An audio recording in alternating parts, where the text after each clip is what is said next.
I'm gonna go over my. Okay, I'm gonna go ahead and summarize my talk. And after I submitted my presentation and looking at the presentations by other participants, I realized that the sort of the problems we are addressing are quite different. And I felt that first we need to really share and understand what the basic background problem that we are kind of addressing in the first place. So I decided to present first the problem that I would like to address in my talk before presenting summarizing what I'm doing to approach that problem.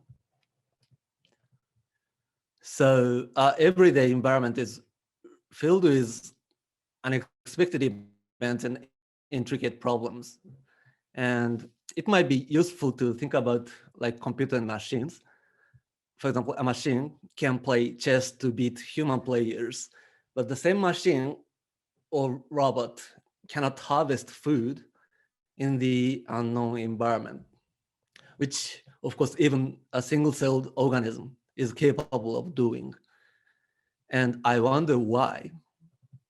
And my fundamental question or problem is what allows active organism to flexibly find their way through the eventful environment and to seek out the opportunities for action, even in sort of like previously unseen environmental situations. And more specifically, I would like to ask, can we explain flexible encounters with the eventful environment in terms of the separation between the mover and the moved? Can we simply posit forces to account for the tangible changes of behavior that we can see directly? So is a flexible action forced behaviors? And if so, what is the nature of such forces, or that of the mover? And if not, what are the alternative explanations? And to think about this flexible sort of behavior. Seems like there might be some network issues.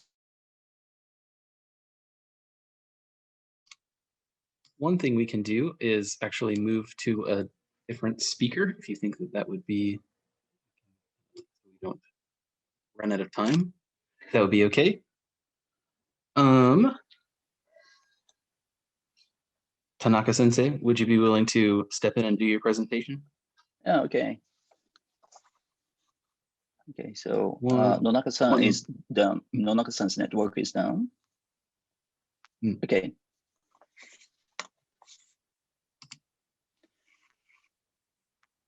I can introduce you if you'd like 1 moment. Okay. Green. So sorry about that, everybody. Technical difficulties are always the fun part of doing everything virtually.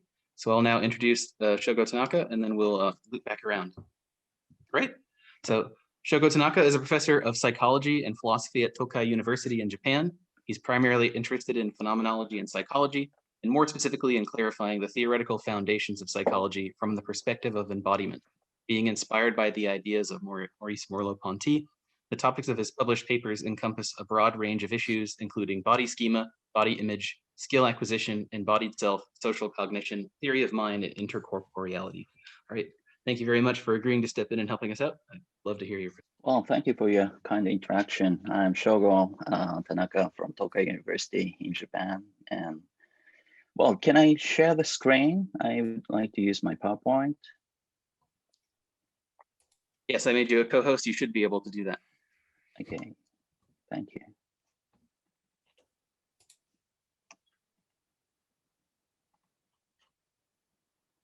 Okay, here we go. Thank you for giving me an opportunity to share my ideas in this conference. And as it is shown on the screen, my talk is titled From Body as Subject to Body as Object. And I think my core idea presented in the recorded video was enough clear, but let me explain the outline once again here. And what I wanted to share in my presentation and the importance of focusing on the objective aspect of the lived body, which I named body as object here, especially when we consider the relationship between embodiment and the concept of self. And this is the outline of my talk, and I will just look back very briefly the first and second section, and it rather talk, focusing on the latter part of the story. Okay, let me start. And in considering the body, the traditional phenomenological approach tends to emphasize the subjective aspect of one's body through the concept of the lived body. The lived body, the very body that you yourself is experiencing from within, and most notably Merleau-Ponty was the one who emphasized the importance of understanding the body as subject. And he wrote, I can only understand the function of the living body by accomplishing it, and to the extent that I am a body that rises up toward the world. He described the body not as a mere physiological object, but as a subject of action in the world. And Froese also emphasized the body as subject, describing the body as the starting point for action and perception. Well, and although this type of discourse on embodiment has played an important role in pursuing the concept of embodied self, but what I like to focus on here is not the body that appears as subject, but the body as object. The lived body surely involves not only subjective, but also objective aspect. My body appears to me as an intentional object in diverse contexts of perception and action. For example, I look at my body when I wear clothes, touch the spot where I feel pain, or listen to my own voice while speaking. In all cases, the same body appears as the body as subject on the one hand, and the body as object on the other. Using the term body as object, I would like to focus on the body's objectivity, which appears as an object of perception and action within the context of our ordinary experiences in the life world. So let us describe the body as object. First of all, my body appears to me as an object of visual perception because it is not transparent but opaque. Second, due to its shape and volume, I can touch, grab, stroke, and so on, my body as an object. And third, the voice also appears as an object of perception. During speech, I can listen to my own voice as an auditory object. So my own body appears to me as an object through multiple modalities of sensation. Let us focus on the case of tactility to figure out the common structure of experiencing one's body as object. Well, although I am not normally aware of it and the conscious experience of self-touching, my body appears ambiguously, with the same body appearing at the touching subject as well as the touched object, and with the double sensation occurring as described by Merleau-Ponty. If I touch my left hand with the right, the left hand reversely appears at the touching subject while being touched. This reversibility embedded in self-touching is a sort of self-reflection. The touching hand that appears as I could be converted into the touched me, as occurs in self-reflection when the thinking I is objectified as me by higher cognitive process. The experience of corporeal dissociation between touching and the touched developmentally precedes the internal experience that I thinks of me. In all modalities, the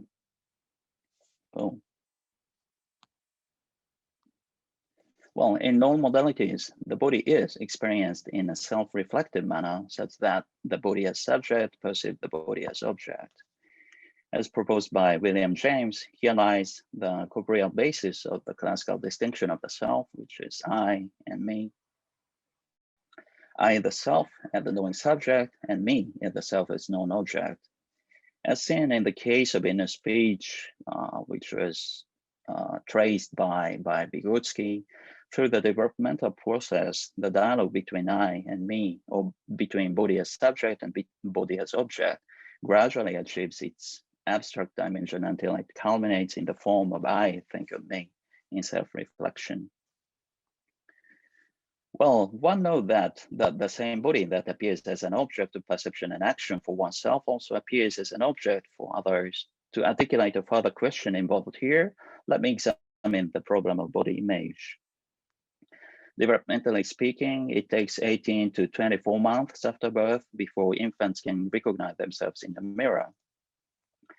Most infants under 12 months old perceive a mirror self-image as another person, and after 20 months old, infants show increasingly self-directed behavior such as hairdressing, or in which one can only act effectively on one's own body part through a mirror image.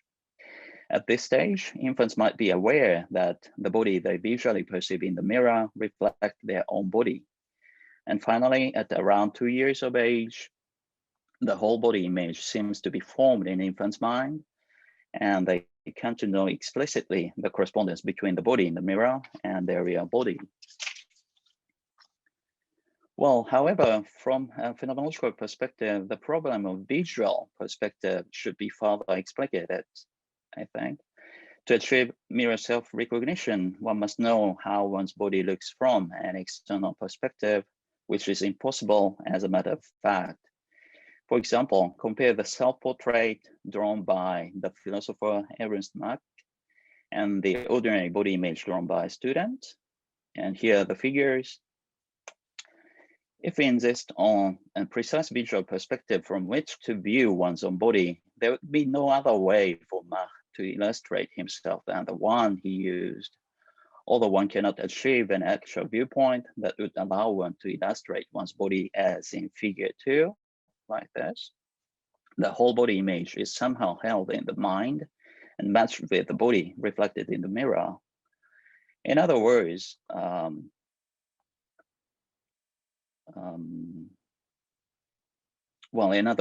has a visual representation of one's body as object that is perceived virtually from an external perspective. Well, then how does one form the image of one's whole body? By repeatedly looking in the mirror? Well, I do not think this answer is plausible. Two empirical studies allow us to consider this point. First, Friel and Skonen found no significant difference between infants without prior experience with mirrors and those with habitual mirror familiarity in their capacity for mirror self-cognition. It does not seem necessary to view one's own body reflected in a mirror during the process of forming a whole body image in the mind. And second, chimpanzees reared in isolation are unable to recognize themselves in the mirror, whereas chimpanzees reared normally in groups can. Therefore, it is not mirror familiarity, but social interaction with other individuals that have a crucial impact on the capacity for mirror self-recognition in its developmental process. And based on these empirical facts, it is reasonable to think that one learns to view one's own body from another person's external perspective through social interaction, especially the capacity of joint attention, which learned around 9 months of age, transforms objects into intersubjectively shareable things. It would also differentiate the infant's own body into two aspects: A, the body as subject for action, and B, the body as object for perception.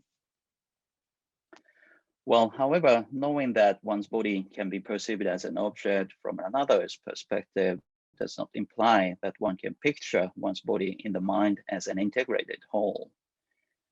Through his self-portrait, Mach also emphasized the fact that my body differs from other human bodies. It is only seen piecemeal, and especially it's seen without a head.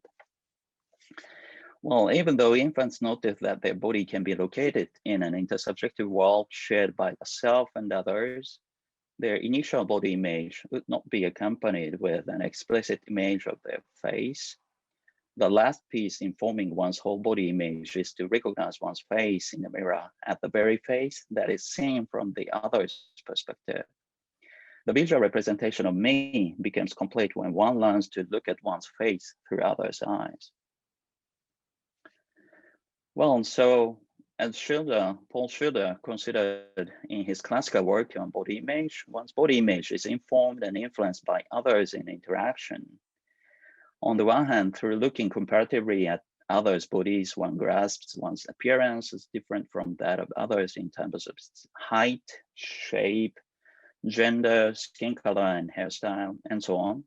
On the other hand, one can form one's body image as the same kind of person by coupling the appearance of others' bodies with that of one's own. Well, therefore, it is possible to say that one's body image is not pictured by oneself alone, but produced by the social interactions of looking at and being looked at between the self and others. Well, and what I would like to emphasize here is that one's body as object for others precedes one's body as object for oneself in its developmental origin, and it provides the empirical foundation for one's body image. Well, now let me discuss the concept of embodied self. Focusing on the body as object, we found a common experience in which the body as subject perceived the body as object in a self-reflective manner from multiple sensory modalities. This experience is the corporeal basis of self-consciousness that is realized through a dialogue between I and me. That is an abstract version of the dialogue between body as subject and body as object.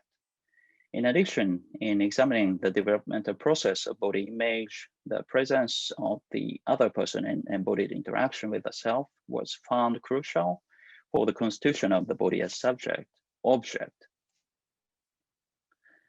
Well, and without being looked at by the other, the self would not be able to objectify its proper body nor perceive it as an object.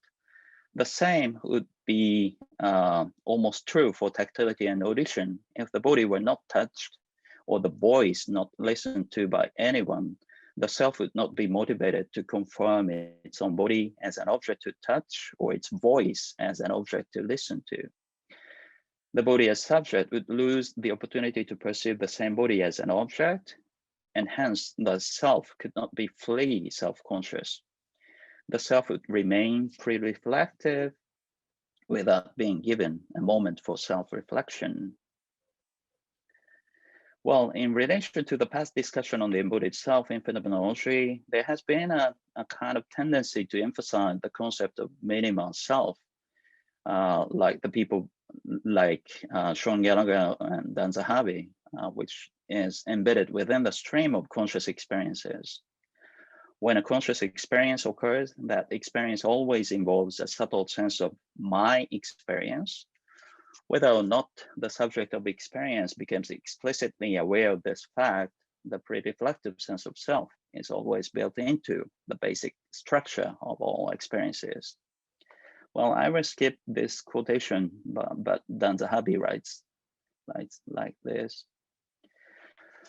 Well, although I admit the importance of the concept of the minimal self in relation to empirical research especially, but it should be noted that the pre-reflective sense of self is a form of self merely corresponding to the body as subject.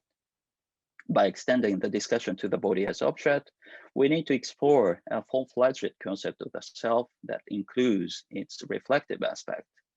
In relation to this point, let me refer to Jean-Paul Sartre's concept of the third ontological dimension of the body. According to Sartre, the third ontological dimension is one's body that is experienced by the self being mediated by the presence of the other. Sartre writes, I exist for myself as a body known by the other. Well, it corresponds to the body as object for others in a discussion. Well, for its structural feature, the third dimension of the body, the fundamental source of self-reflection as well as social tension. According to Sartre, on the one hand, I experience my body as a perceivable object for myself. On the other hand, however, it is impossible for me to know exactly how the same body is perceived and evaluated by the other.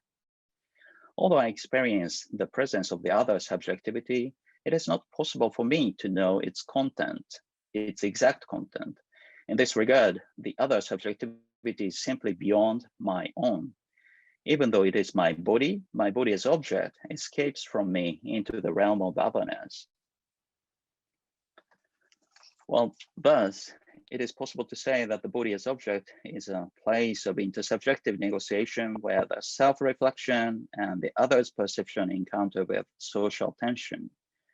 Regardless of whether I am conscious or unconscious, I attempt to adjust and modify the perceivable aspect of my body so as to be perceived by others in a positive manner. Taking up an example from psychopathology, we can describe the symptoms of social anxiety disorder as a kind of disturbance of intersubjective negotiation in terms of one's body as object. Patients with social anxiety disorder are extremely afraid of being perceived and evaluated by others in a negative manner. In any case, through the experiences of body as object, the embodied self becomes reflective as well as social. Well, as is well known, Sean Gallagher distinguished between two dimensions of the self in conception, that is the minimal self and the narrative self. And one of the keys to bridging these two concepts is the self-reflection and the intersubjective negotiation, which derives from the dialogue between body as subject and body as object. How one perceives one's own body in relation to others is, I think it is a prototype body image which develops into self-image and brings forth the narrative self. Well, okay, that's all for my talk. Thank you very much for your attention. Thank you very much for this amazing talk to get us started on panel 3. Thank you again for everybody being willing to help negotiate the sort of virtual technical difficulties of our current venue. Just like we've been doing before, please take a moment to write "I have a question" in chat. It's much easier than the hand function, so you just type it out. It gives me a list. We do have a question that was pre-submitted from Luke Belge. If you would like to unmute yourself and go ahead and you can ask your question first, or if you'd like me to read it, just let me know. Well, it's fine in any way. Just if you'd like to. Hello. Yeah, so I'm here. So my question was about the intersubjectivity aspect of your work. I'm curious why intersubjectivity is such a unique facet of self-recognition, and why something like body image schema can't be developed by the difference between self-touch and touch of other objects. Does that make sense? Well, could you repeat the point of your question? Yes. I do not think I have got the point of your question. I was Sorry. just hoping, yeah, that's okay. I was just hoping that you could explain what is uniquely different about two agents interacting, being perceived by each other, that couldn't be accomplished by an agent perceiving itself. Well, sorry, I do not think I have got the point, but do you mean that the difference between the intersubjectivity, which is constituted through intercorporeal resonance, and through the aspect of body as object? Yes, Well, definitely. Okay.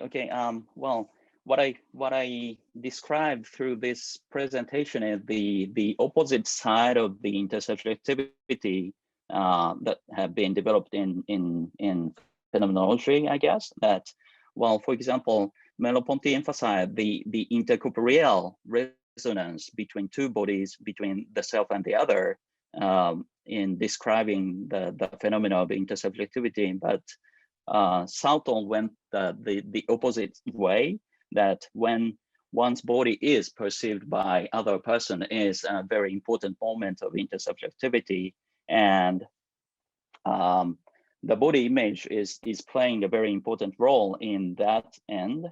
And in the case of Merleau-Ponty, I think the agency and the mutual participation in in the interaction is playing the very important role in constituting the intersubjectivity between the self and the other.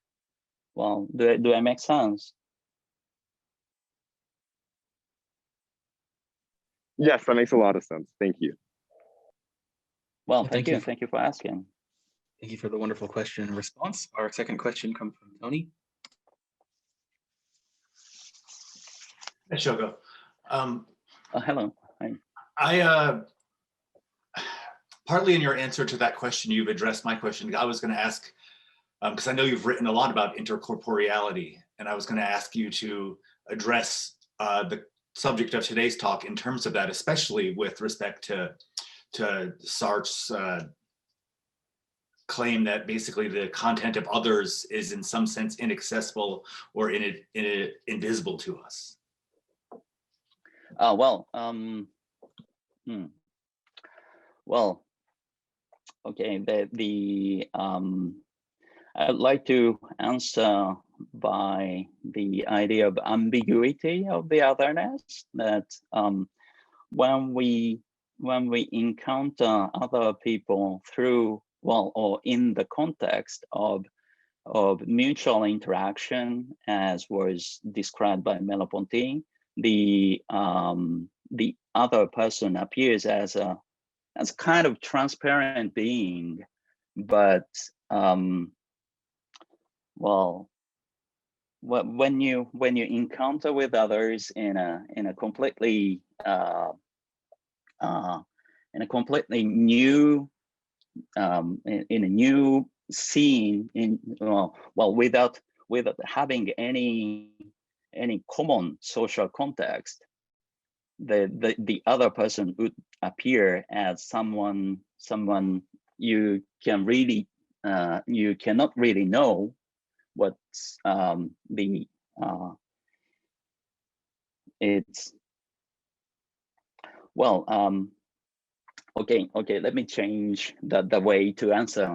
Well, the other person is a kind of mysterious being when we lose the common social context. That is the Salto tried to focus on.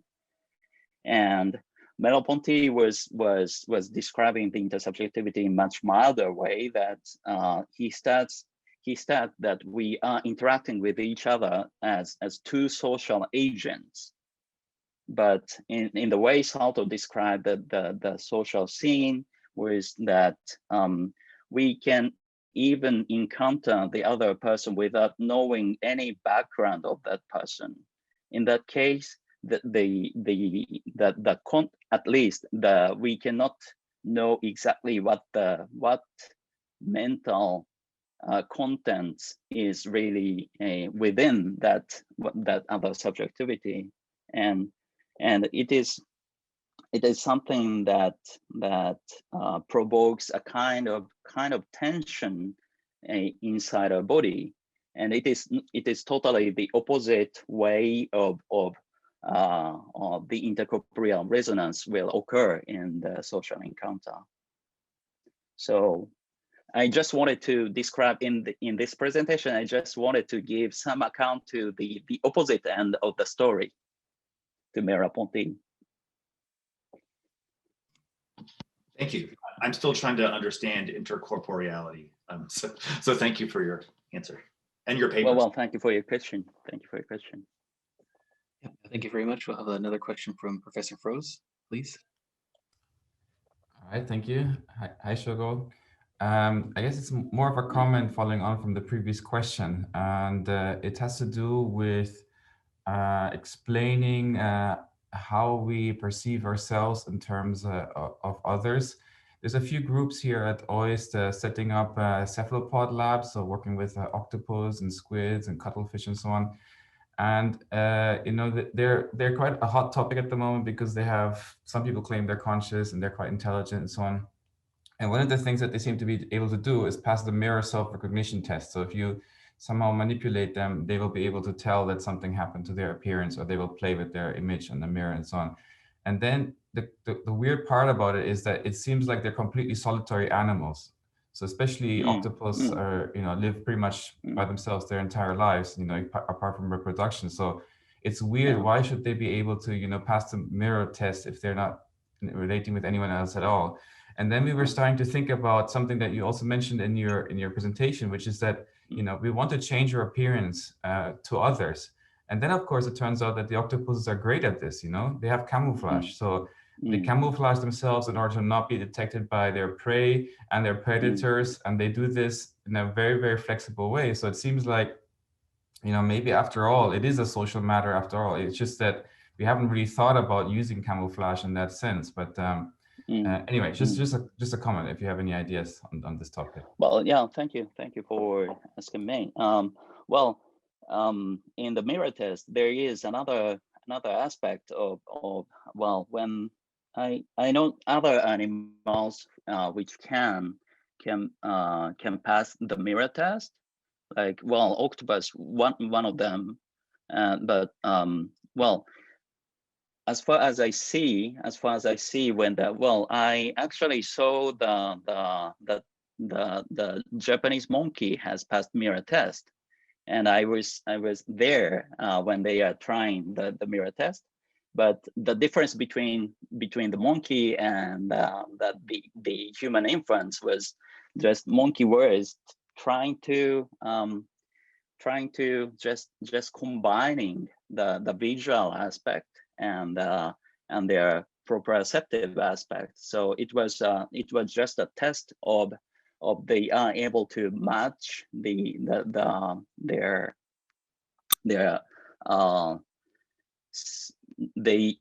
if they are able to integrate their sensory modalities between two, which one is visual and one is proprioceptive. But the case of human, there is a kind of gap between the multimodal integration and internalizing the visual perspective of the other person. So, it is not only the mirror test which can divide the cognitive capability between animals and the human infants. Okay, thank you very much. So if you have a way of trying to test this out with an octopus, let me know. Maybe we can run an experiment. Well, that is what I want to know exactly now, and I would like to collaborate with those people who want to check. Yeah, thank you. Yeah. Well, thank you for these great questions. Go ahead and move on to our next presentation. Kono Sensei, would you be willing to present next for us? You have to unmute yourself, and I'll introduce you. All right. Yes. Perfect. Can I share my PowerPoint? Yes. Let me. I'll make you a co-host, so you should be able to share. But let me. Okay. Let me pull up. All right. Let me introduce you for 1 second. Okay. So this is Tetsuya Kono. You can see my slides. Okay. Okay. Okay. So my name is Tetsuya Kono, and thank you for inviting me. I'm a professor at Rikyo University in Tokyo, and my specialty is phenomenology, philosophy of mind, and also theoretical psychology. So my talk is a little bit crazy, but a very serious idea that plants have souls. So yes, let me talk about my idea. The idea that vegetable souls seem to be nonsense to most psychologists and philosophers. Actually, I presented a small paper on this theme at the Psychological Society. I was laughed, actually. And they believe that only human has a mind in proper sense, and most animals do not.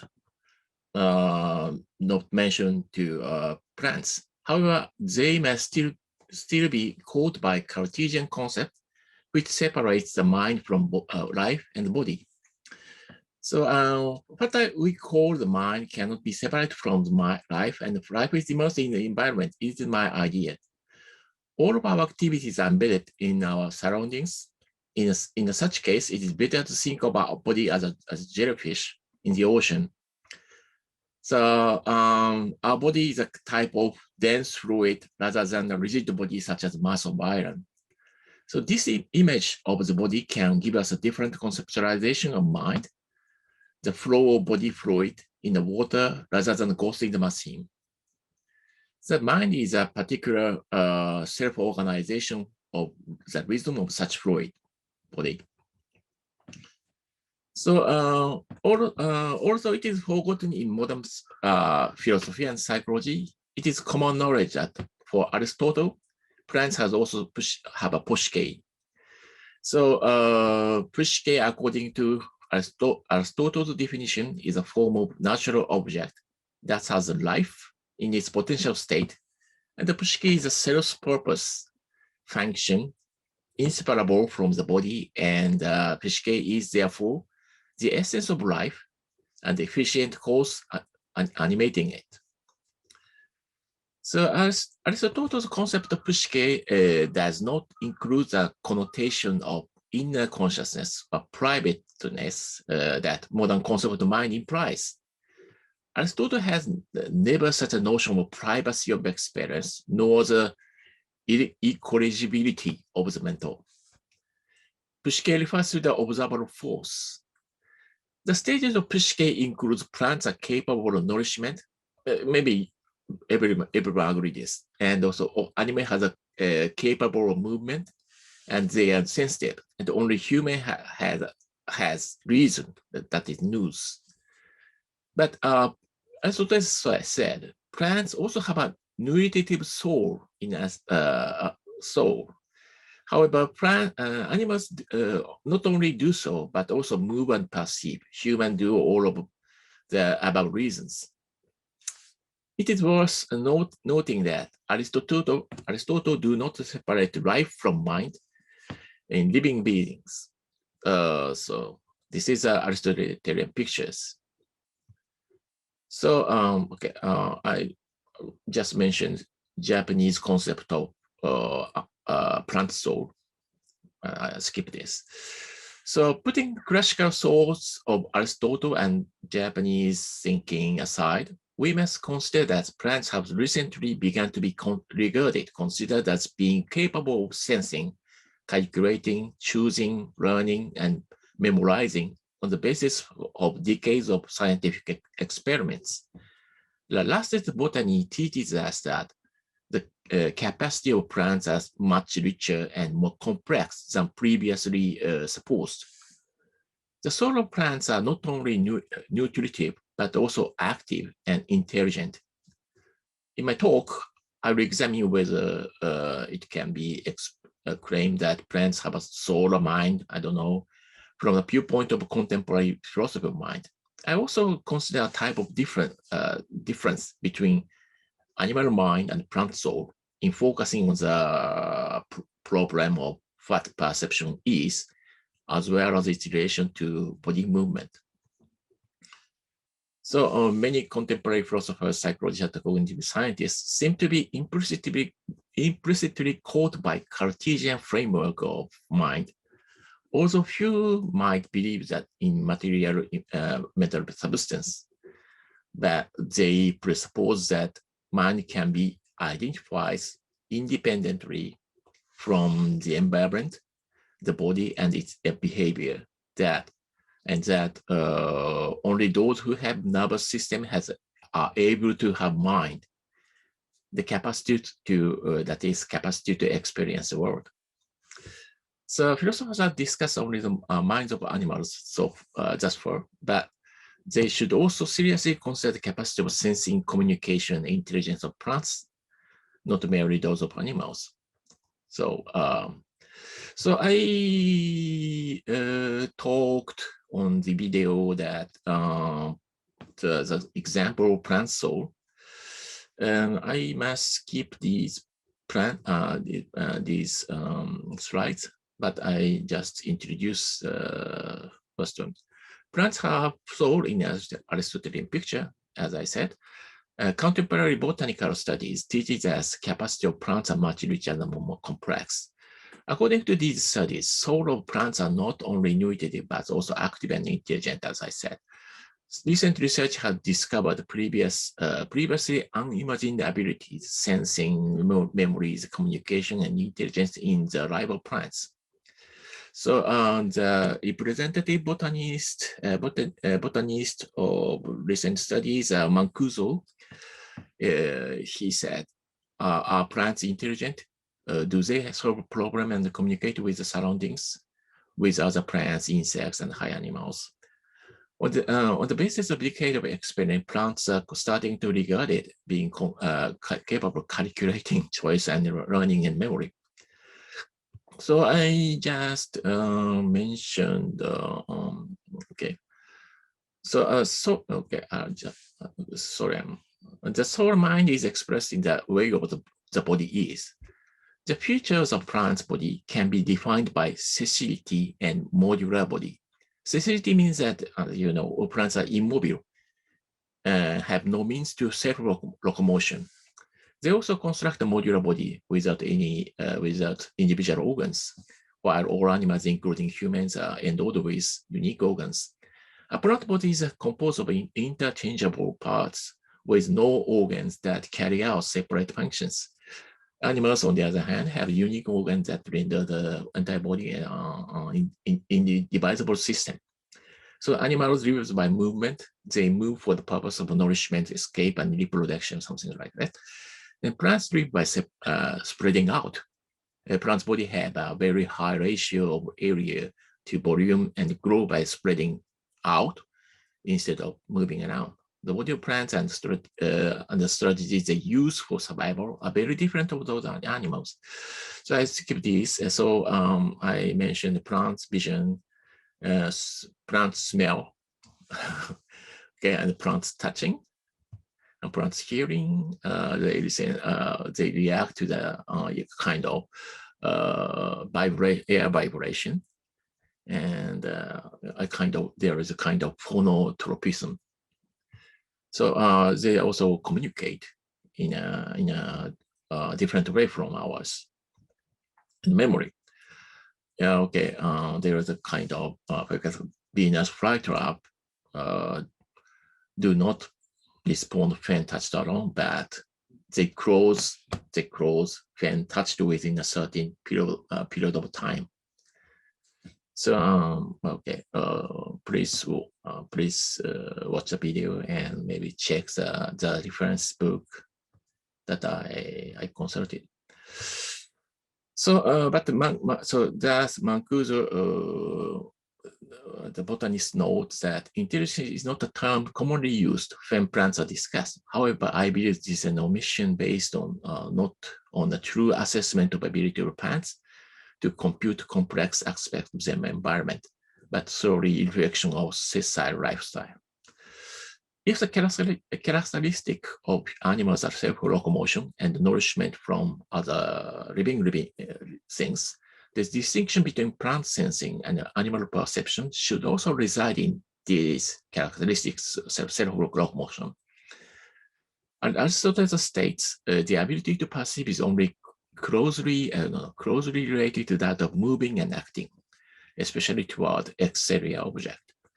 So we tend to overlook the ordinary but surprising factors about perception, the overlap between the object of sight and that of motion and touching. An object that can be seen is an object that can be touched. Seeing and touching, two completely different modes of sensing, can have the same characteristic as their object. How is this possible? The things we see, such as trees, ground, dogs, etc., can be touched and show various degrees of resistance when we press with our fingers or arms. Like in the case of water, air, water, the body cannot pass through these rigid bodies. We can determine if something is an object to be touched by looking at. Even ancient understand rainbow is a kind of mirage that can be seen but not touched. So on the other hand, space between object and oneself is filled with permeable media such as air, water. So a space filled with media is a space that one can move through, and as well as space through which light pass, and space through which sounds and smells are carried along with the media. The spatial medium is a space in which the body and the light emitted from object and vibration from air can all move. Okay. So from a different perspective, this may be quite obvious. As Gibson, also Tony refers often, pointed out, the environment in which animals live is a world in which these mobile media surface with various resistance and object with the same density and that and materials as animals. And as exposed to changes in energy and that distance surface and the object emit and capture the pattern of these changes. So, so I'll skip this. Okay. So modern philosophy, however, has considered motion perception to be entirely dissimilar, unrelated mental faculties. This is because perception has been understood as a purely cognitive mental faculty, as it has nothing to do with other life activities of animals. The activity of perceive understood as mechanical capacity independent of the body has become detached from the most basic way of being in the manual, that is movement. To see something, we must take distance ourselves from the object. And from a certain distance, not so far from the object, become a dot, not so close that are looking to the microscope. These are conditions of perceiving around the ecological environment. So let's skip this. So okay, sorry. So I think according to based on Gibsonian theory of perception and also based on Merleau-Ponty's theory of perception, I think perception is not the internal realization that results from linear causal action from object to the subject. Perception is a process of active search for invariant structure while an animal exposes oneself to the various energy flows or stimulations that come and go in the medium. To detect the invariant of the object in the perceptual world, we have to stay close to it, maintain distance that allows to see it well, and move to look around it. A gestalt requires the perceiver to adjust the focus precisely and define the validity of accuracy of that adjustment. So accordingly, animal perception should be regarded triadic. I think this is not a really good word. Not dyadic. Perception is not a dyadic relationship between object, dyadic causal relationship between object and subject, between matter and mind, but rather it is the perception is a picking up process of it, certain inter-objectual relationship or structure in the environment. So I have some such picture. So it's not causal stimulation or causation from object animal. This is not perception bad. So of course there is a stimulation causation from object animals, but animal pick up, detects structure of these interrelationship between object. So if you see one aspect of the object, maybe that aspect has relation between other aspects of object, other side, bottom, top. So and also you see well, you said not only here, but in the whole structure of the environment. So this is what I call intrastructure of the environment, perceptual environment. So if perception triadic, perception is an action to pick up inter-objective relations in the environment. So it is comparable to semiotic process that Pierce defined, but I skipped this.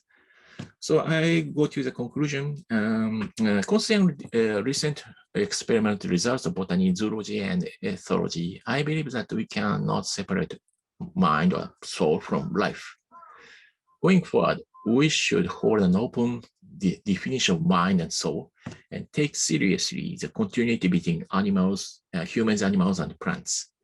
There's no reason to think that human soul is an important respect different from non-human souls. Do plants have experience? This is essentially the same as asking whether plants have a consciousness. We observe a difference in animal perception and animal sensing. Animal perception requires a self-locomotive body. Perception is of course, plants move, but rather spreading out. But it's not a locomotion toward an object. So perception is action to pick up inter-object relation in the environment. So perception is in a sense semiotic process rather than causal process. Perception is a selection of semiotic relation between a sign and the object among infinite semiotic relationship in the natural world. It still seems that experience requires the ability to move toward a certain object in addition to simple sensing from causal process from the object to subject. So therefore, my conclusion is that plants have the ability to sense the environment and to react it, but do not perceive and act toward the object. I believe that experience is strongly linked to perception in action rather than simple sensing. So however, psychology of plants provide us with an opportunity to re-examine our phenomenological philosophical common sense that only those who have a nervous system can have mind. French philosopher Irigaray claims that the continuity between humans and plants as follows. This is my conclusion. Vegetable beings somehow correspond to the stage of our own becoming. And it is also in the environment through which we can live our past tradition, in which we are decided into neutralize body and soul toward the world, and take into account our identity and subjectivity as they are, that us are sexuated. The plant being is in neutralized body and soul. Thank you for watching. Thank you very much, Kono-sensei. Go ahead. There's a question queue that has already started. So I have a question posted in advance from Megan, and they requested that I read it for them. So I'll go ahead and do that. But please go ahead and type, I have a question in the chat, and I will get to you in order. Thank you very much for your time. Okay, so the first question from Megan is, you mentioned animal perception as triadic and a process of inter-objective relationships between environment and mind. What do you mean by this? Could this process be shown through research? Well,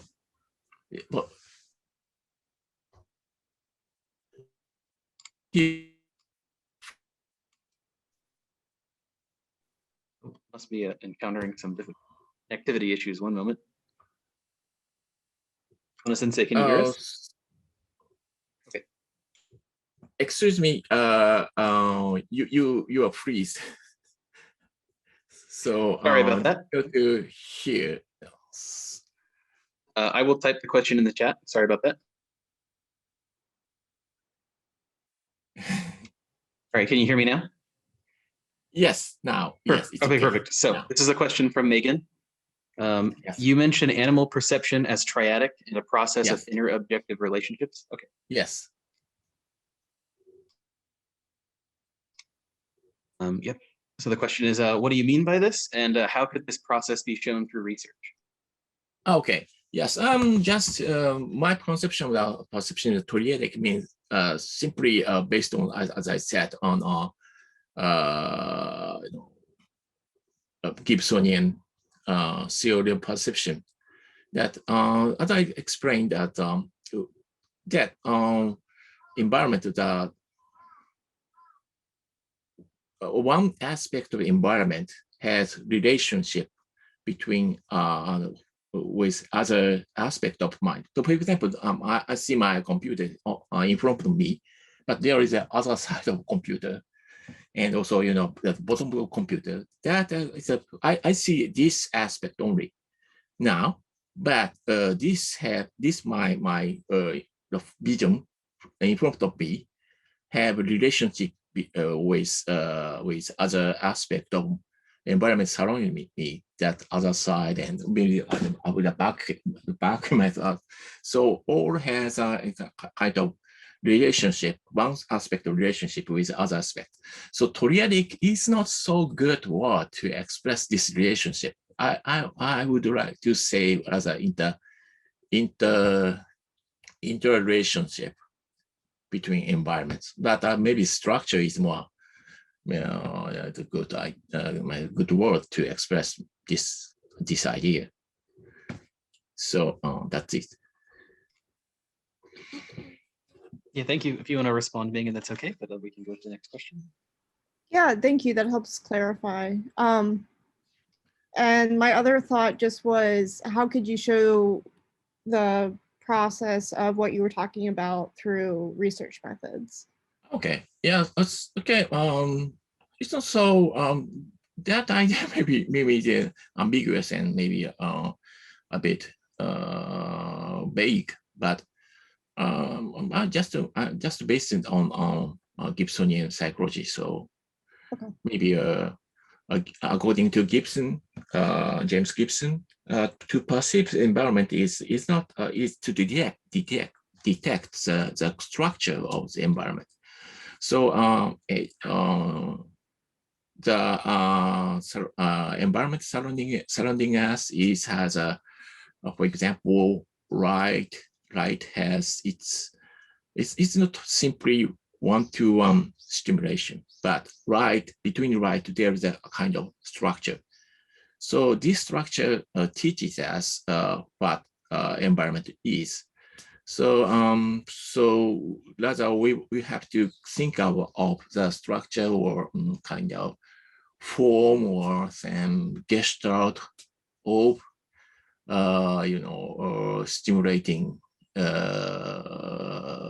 stimulation. So it's not a one-to-one, but yes.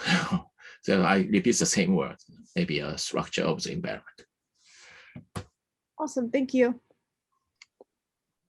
Question, the next person in our queue is Quill. Please go ahead. Yeah, thank you. Your talk is really interesting. I've been thinking about it all day, actually. I was a little bit confused as to why you put the momentous importance that you did on the difference between animals and plants being that animals move and plants don't move. I wasn't sure I understood why that was as significant as you made it sound, especially since there are plenty of disabled animals that don't move, and presumably they still have characteristically animal sorts of perception, even if they need to be moved by somebody else and don't move on their own. But also, since plants can, reach out towards things, I'm not sure why reaching out is so ontologically different from other kinds of locomotion, or I should say from locomotion, that we would want to say that it makes this sort of huge cut in terms of what kind of minds they have. That felt a little undermotivated to me in your talk, and I was wondering if you could just expand a little bit more on that, particularly what you do about the case of disabled people and animals. Well, okay, thank you. But it is a very good question. We can really draw a line between plants life and animal life. Ukraine has between two. So it is a really good question. So maybe I might be wrong to distinction between plants life and animal life. So but about people with disability, human beings with disability, they can move, of course. For example, or they can watch by using eyeballs. Of course, and they can move a little bit, or head. This is also movement. For example, I'm studying special education for a long time, so I have a kind of educational research on person and children with disability, for example, especially motor disability. So some of them cannot move, cannot walk or run, of course.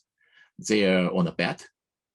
But if you talk something, even the most severely handicapped children can, move a little bit their eyeballs, and you can, if you touch them, when you touch them, the reaction is a bit different, and slightly move their hands to the hand touch. So this is an object directed behavior, I think. Of course, in a sense, plant move. For example, fly trapper, you touch, touch again, the growth. And also, of course, if you're a plant that you're touching one day, that plants, for example, going to that direction.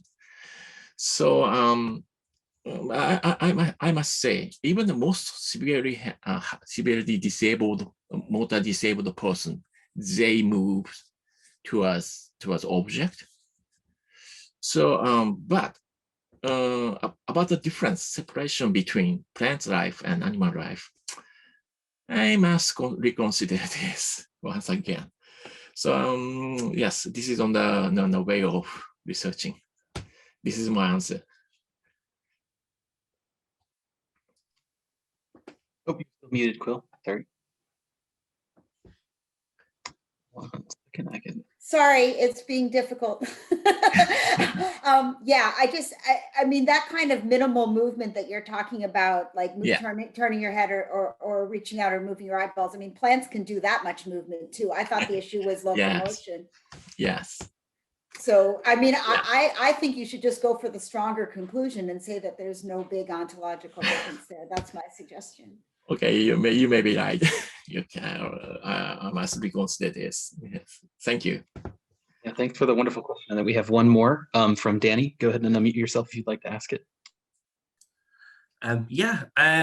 Thanks very much for the talk. It was very good. My question relates to, do you have any inkling or any suspicions as to what particular structures might ground perception or consciousness in the plants? Be they like cellular structures like neurons, or maybe inter or intracellular things like, I don't know, like microtubules and kind of or something like that. Like, do you have an objective mechanism or an objective example of something to ground consciousness in? Okay, it's a nice question. Yes, I think that consciousness is a very the concept of consciousness. Itself is a kind of wrong idea. So consciousness include everything. For example, perception and sort of imaging something or recording something. So that, and we suppose a kind of theater that happens all memories and perceptions, and also some recollection, something like that, happens on the theater of consciousness. This kind of theater-like images of consciousness, I think it's the wrong idea. I rather to say the kind of function. And of course, we perceive the world. In front of me, there's something. This is we think this is a kind of consciousness, but it's a perception, and that perception is there is a world, or how to say, cut what taken from the whole environment, from certain perspective. I'm here and body is here. I can see face and my legs, something like that. And in front of me, computer videos and also tile like your faces. And this is a room that is the kind of perspective structure of the world that seen from this vision. So people think that this is a consciousness, and if you lose this, everything is lost, and darkness, only darkness. But we are also living in a space of touching and moving. So particular nervous system make possible consciousness? I don't think so. So we have to change the concept of consciousness, and rather we must talk about each function differently. That's not so clear idea, but I think so. Yeah. I think I understand. I suppose. Yeah. What I'm looking for would be, like, for example, if a plant has memory, how would the plant store the memory? Okay. Yeah. For example, I referred in my video that a fly trap plants. So, for example, you want touch one. There is some, how to say, I forget the name of that chemical substance, but something chemical substance restore that, and then you touch the second one, that plants that chemical one, and a kind of touching react that the closing. Because once you touch this, they don't close.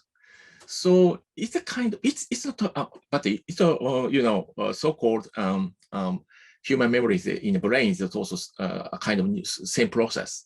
So some chemical substance, I don't know the name, I forgot. I'm weak at the chemistry. So anyway, something remains, and that react after some small time difference. So we call memory in a immaterial, like immaterial things, but it has a kind of mechanisms that time processing, or time, how do you say, to control, to control or to react different time.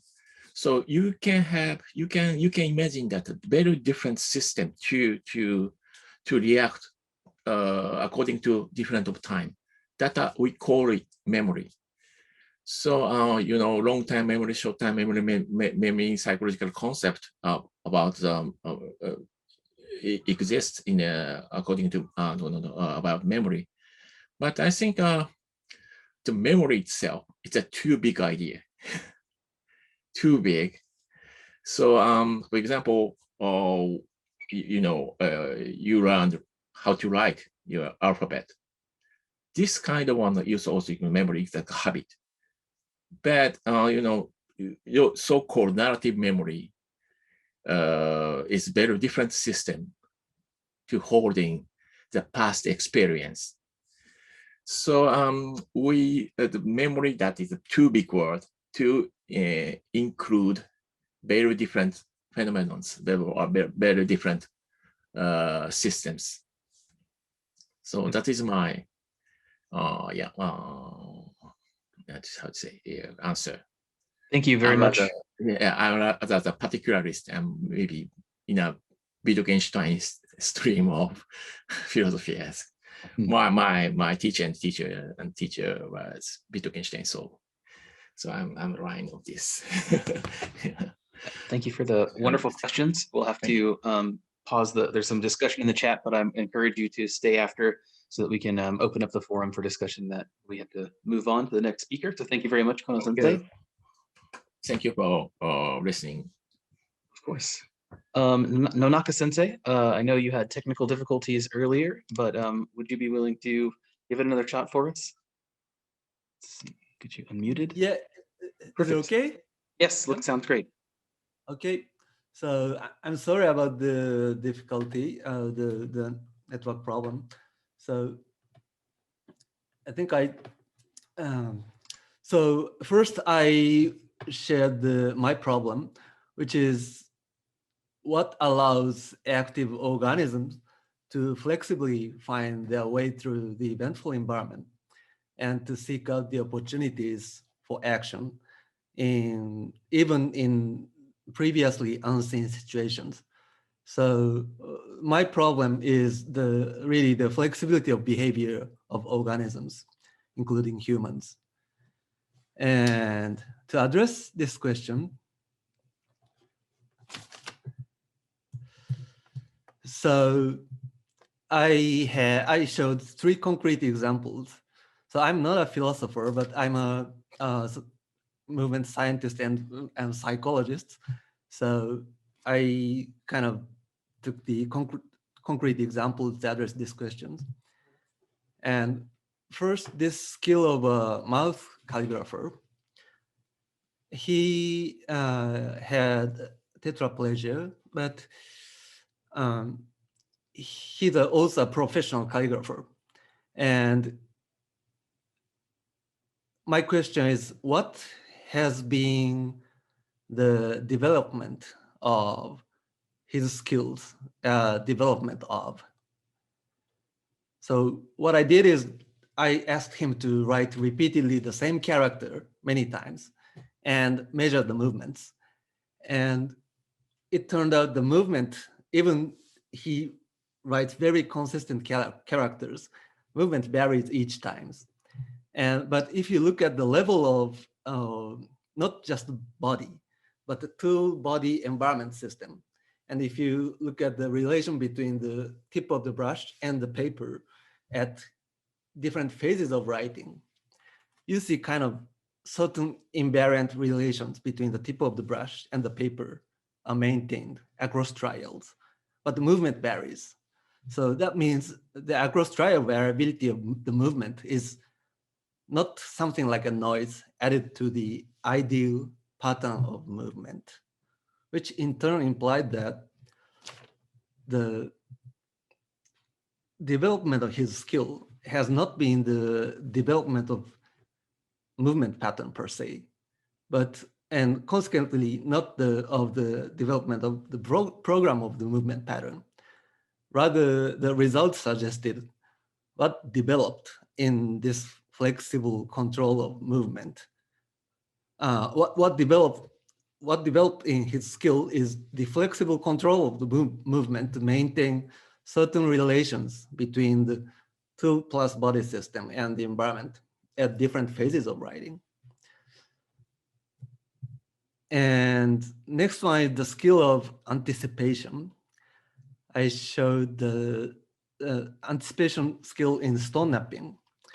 And stone knapping refers to the stone fracture process of obtaining stone fragments with razor sharp edges from a specific type of stone, which is very old skill, like dating back from like 2 million years ago.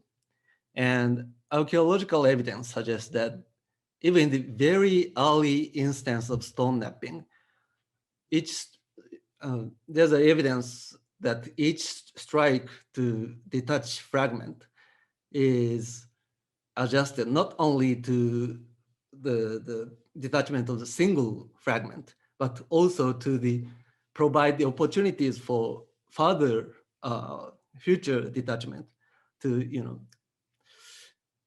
efficiently use the material. So you can, detach many fragments from the same stone. So which requires some kind of anticipation of the outcome of each hammer strike at the outset. And this is the question we addressed in the experiment. So how the stone napper anticipates the outcome of his strike.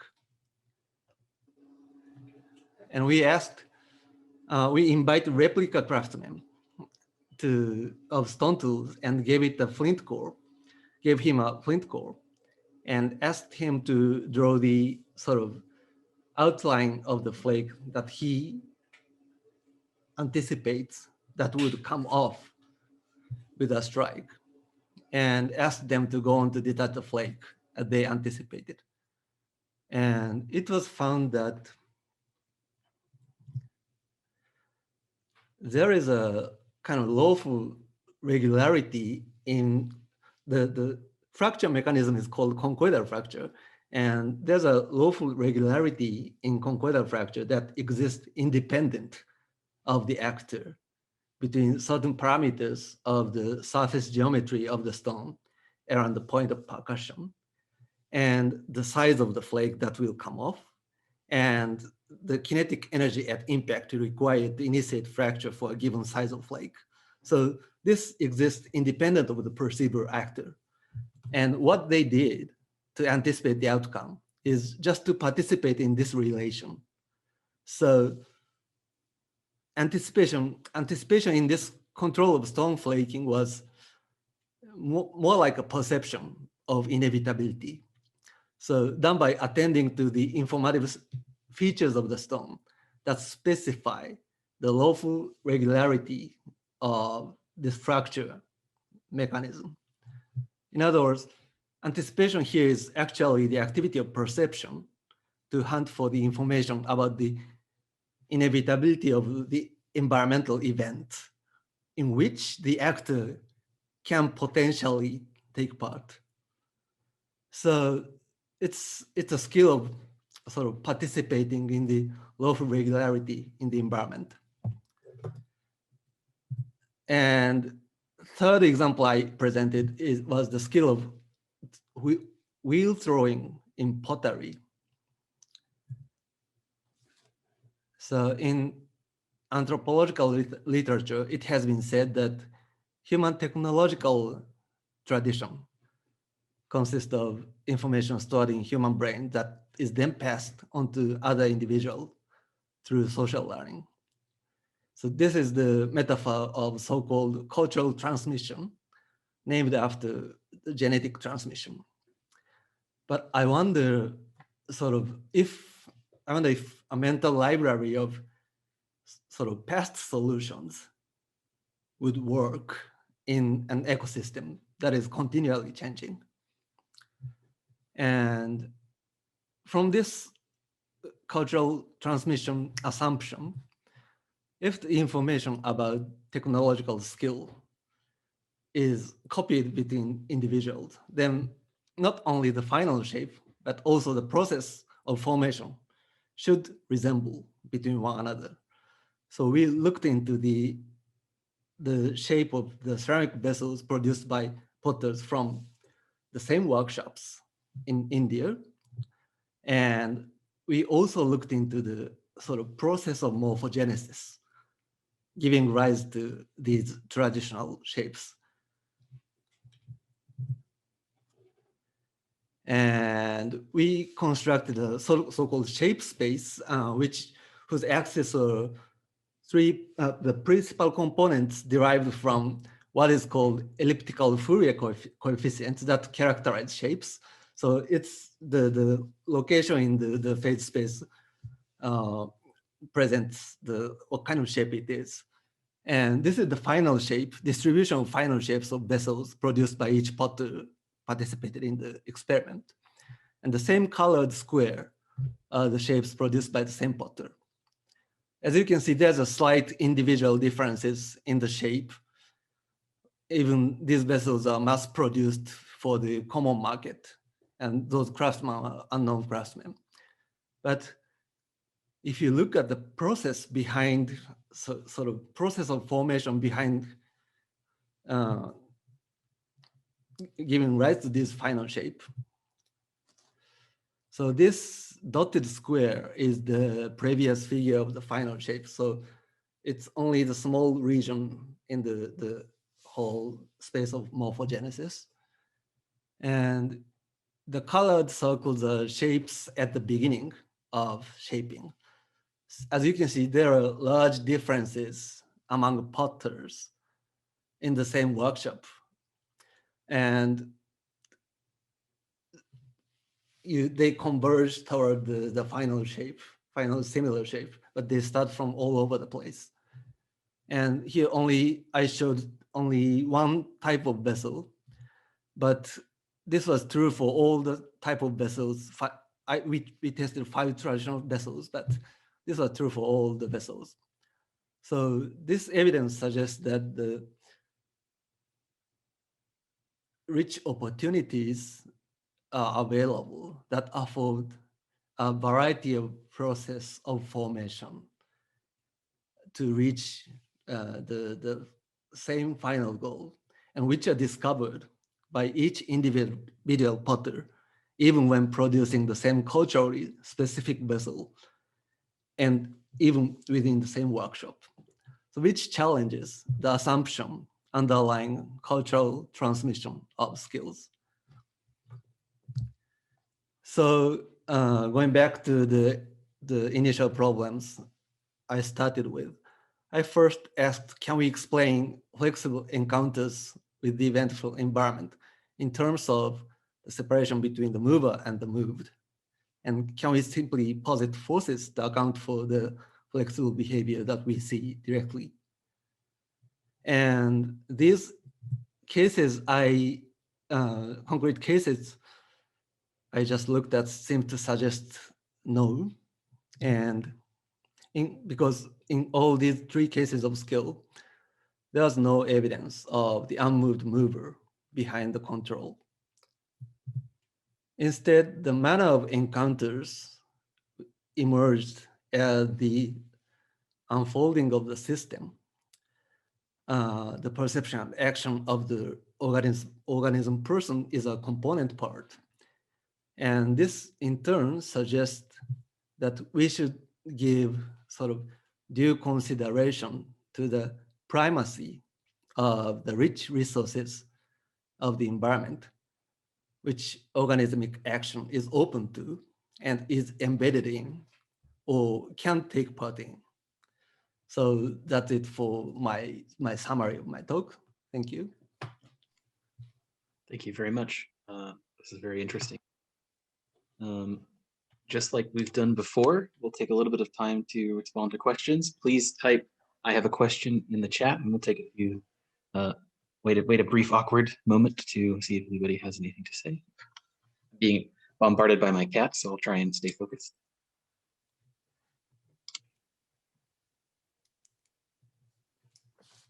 I can kick us off with a question. So thank you very much, Nonaka sensei.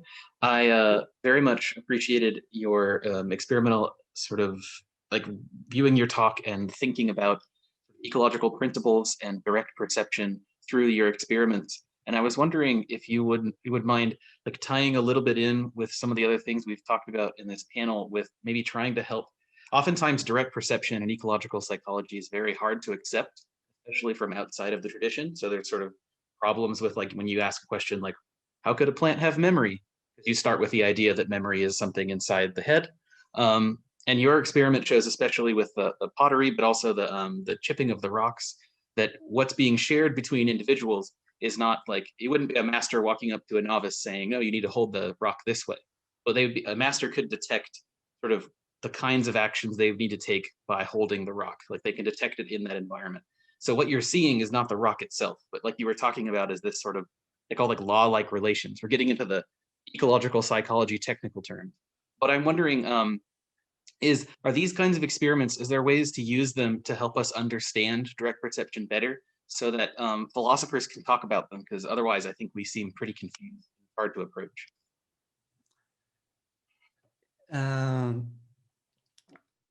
could you repeat the last part? So the last part of your question. Sure. Yeah, it's direct perception is like often Yeah, hard to appreciate Right, from right. a sort of Western perspective. And I'm wondering if we can use your experiments to specifically talk about direct perception, because you mention it, but you don't, that's not your thesis. Yep. Maybe the stone napping is the good example, because so for example, when you anticipate the outcome of some event, like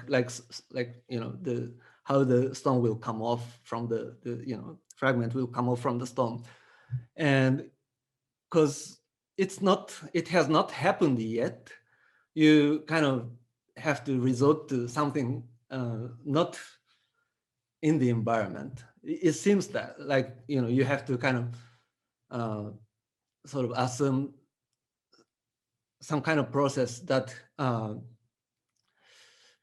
beyond perceiving something in the environment. But if there's an event that inevitably occurs when certain conditions are met, and if you can detect some kind of features of the environment that specifies this inevitability, and if you perceive that you can potentially take part in this sort of environmental event by attending to this information, then anticipation is more like a direct perception. You just perceive the sort of informative structure that specify the inevitable environmental sort of outcome. And I think this may be used as evidence of direct perception that the philosophers can use. Is it okay? Thank you very much. Yeah, that's great. Yeah. Thank you very much. Thank We you. do have a question from Colin. Please unmute yourself and go ahead and ask. Yeah, so there's a paper I'm a fan of from philosopher named Martin Heidegger. It's called The Question Concerning Technology. And in that paper, he makes a distinction between kind of like technology as he sees it, or like that's technology that's in the vein with like techne, the way that Aristotle would talk about it. And he distinguishes that from modern technology, which is like a manufacturing engineering type, machine-based reproduction of, commodities or whatever. And I think the concepts in your talk match up really interestingly with what he was describing, because his examples of this like older version of technology are it's like I think one of his examples is a silver chalice. It's exactly like the pottery you described, where it's created by like an embodied agent, and he seems to think that there's something bad about the way that the modern technology is made, because it's missing some of these embodied features. And I was curious, I don't know if my question's that good, but there's an analogous thing that I'm really interested in, and it has to do with the way that scientific experiments get reproduced. That seems similar. So some scientific disciplines, at least the scientists, will talk about the way that they run the experiments with this kind of like, you have to have a green thumb. Like some organic chemists will say, you need to have a green thumb to do the experiments. And it seems like the literal benchwork is very similar to the way that the pots are being made, where you have these differently embodied people, and they're still reproducing more or less the same, supposed to be more or less reproducing the same experimental results in different labs all over the place. And I was just curious if you think that your account could describe like the bad thing that's missing, that Heidegger thinks we're missing in the modern technology and manufacturing engineering type of technology. That isn't super, I don't know. I'm not sure about the. Thank you for the question. I'm not sure if I understand your question correctly, but the sort of the skill of like pottery or stone napping, if you look at closely, that so even something that is culturally specific or something that is learned interpersonally, there's always you kind of, it seems that you spontaneously, you have to discover, you have to face the environment to discover what is possible and what is not to reach that goal. So for example, if you look at the pottery, you find very sort of signature of individuality in the process, much more than the end product. And that's always the case with different cultures. So I don't know if it addresses the good thing and bad thing, but giving the sort of opportunities for direct experience to explore the environment, to sort of build their idiosyncrasy or their own way of doing, certainly is an important part in traditional skills plays. But I'm not sure if that is the case in the sort of the modern technology you were talking about. So maybe I'm not addressing that good, whether it's good or bad, but maybe it's some kind of difference. More freedom is allowed to explore the environment in those traditional skills. Is it okay? Yeah, I think it's good. Thank you. Thank you. We have a question from Eduardo. Thank you for that really interesting talk and such rich examples that were new to me. So it was really great to hear. I think my question is actually really closely related to Colin's question, but I hope it's not the exact same thing. I was wondering if what you learned from these different experiments, in these cases, it seems like the relevant skill is especially clearly tied to being embodied, right? There's a clear kind of physical connection to the environment in each of the case, like with how you're striking the stone or interacting, whether it's through the stick or the kicking function with the ceramics.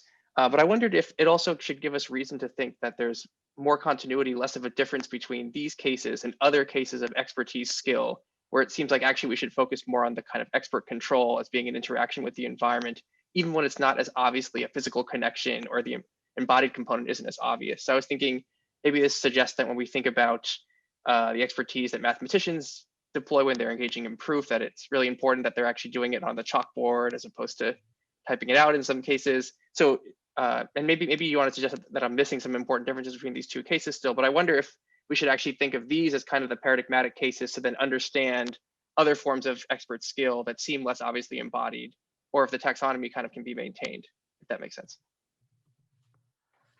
Thank you for your question. I'm not, I haven't really studied the skills that are not really embodied, but so I can only speculate. But I think that the skills, so there's a definition of skill provided by the Russian movement scientist Bernstein, and he was addressing the motor skill, but he defined sort of the expertise in his term dexterity. Dexterity is the ability to sort of create a key for any emerging lock. So what he was suggesting is that so dexterity that is not something like a movement pattern or something kind of like fixed knowledge you have. It's a fundamentally context dependent thing. So it's how do you say? So it's emerges when some problem comes up, and I think this applies to different skills, not only embodied skills, but different types of expertise, as you suggested. Thank you. Thank you. That's very helpful. I'll have to look up that Russian movement scientist thing. Yeah, thank you very much for these questions. We do have a comment in the chat, but I want to go ahead and if we could maybe come back to that and at the group session at the end.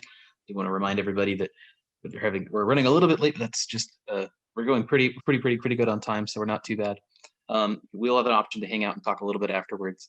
But I want to go ahead and take a moment to thank our Nonaka Sensei. Thank you very much for your talk. Thank you very much. It's very good. Thank you. The last presenter in the colloquium will be Professor Froese. Please, would you like me to introduce you, or would you like to just go ahead and dive in? I think in the interest of time, maybe we can just dive in, but if you could just give me the option of sharing my screen.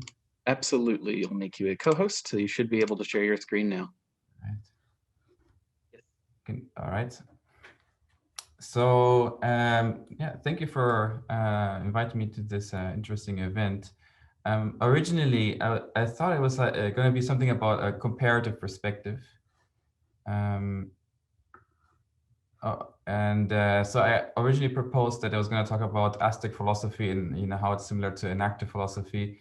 But then in the last few weeks, I suddenly had a new insight that I think will change a lot of things about how I think about things. So I just took this opportunity to change my topic in the last minute. And I just want to kind of like briefly sketch out where my thinking is right now, and then let it open it to this question so that everybody can try to poke holes in it and see whether this will still stand at the end of the discussion, or where I need to patch up things. So let me just run through it quite quickly. So I'm setting up this embodied cognitive science unit here at OIS, and we're looking at trying to measure in a holistic way everything that happens when people move around, behave in the environment, like agents and social interactions, using technology.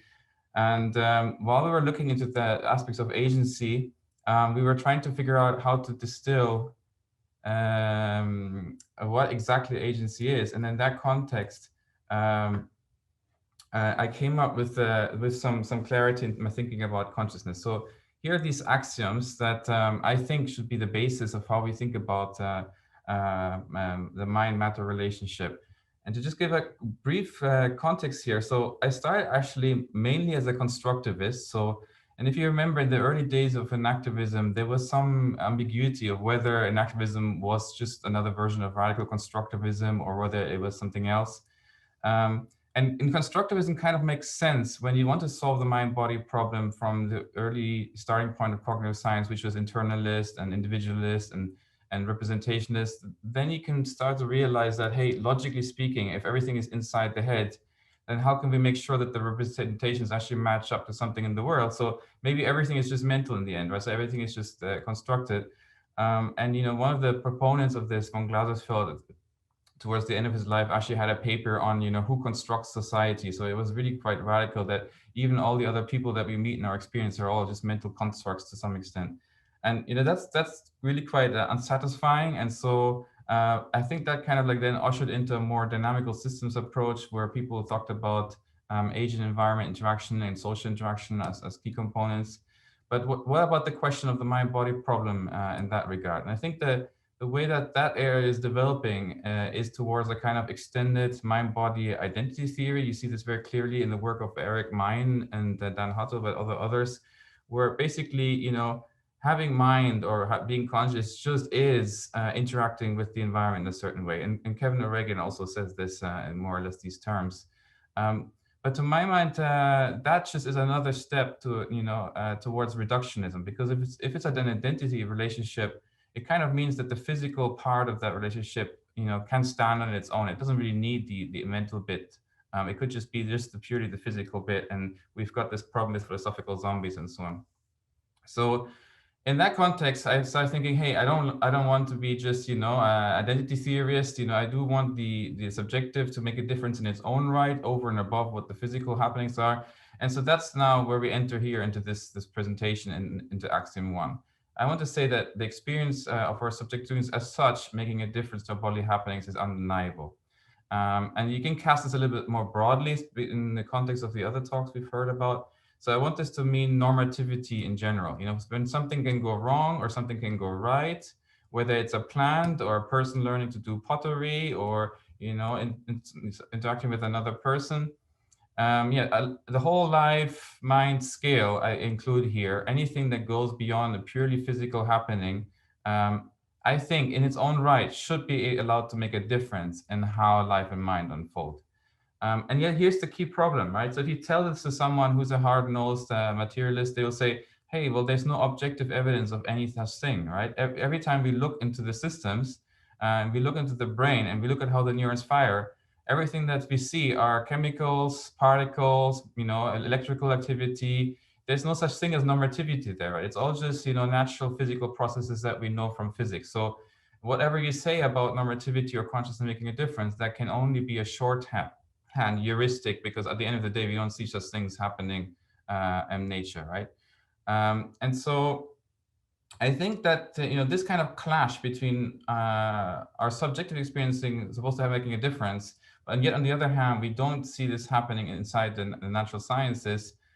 Usually gives people the idea that we should just be a limitedist or reductionist, or the best we can hope for is identity theory. But I think what we need to do is actually work on the side of the physical side of the story. And we can realize that already it's also accepted that it is impossible in practice and in principle to completely derive our bodily happenings from purely physical terms, right? At least ever since quantum physics came around, this is an in principle possibility. It's not just that we don't have the tools and we're just too complex, but if we were God, then we could do it. No, in principle, it's impossible for us to predict what's going to happen next. It's just purely in physical terms. And so, in my mind, that means actually, we've opened up a space such that axiom 1 can actually, play a role in how things unfold on the physical level. And maybe we don't know exactly how that difference will happen, but I think we can at least start sketching it, and we could even try to measure it. And how we're going to measure it is what I call with the eruptions. So a sudden increase in the occurrence of non-determined physical events in the realization of a bodily happening. So I propose that basically, instead of looking for a positive marker of consciousness in the material world, like a representation or a neural correlate or something like that, it's more like the absence of physical determination that we should be looking for.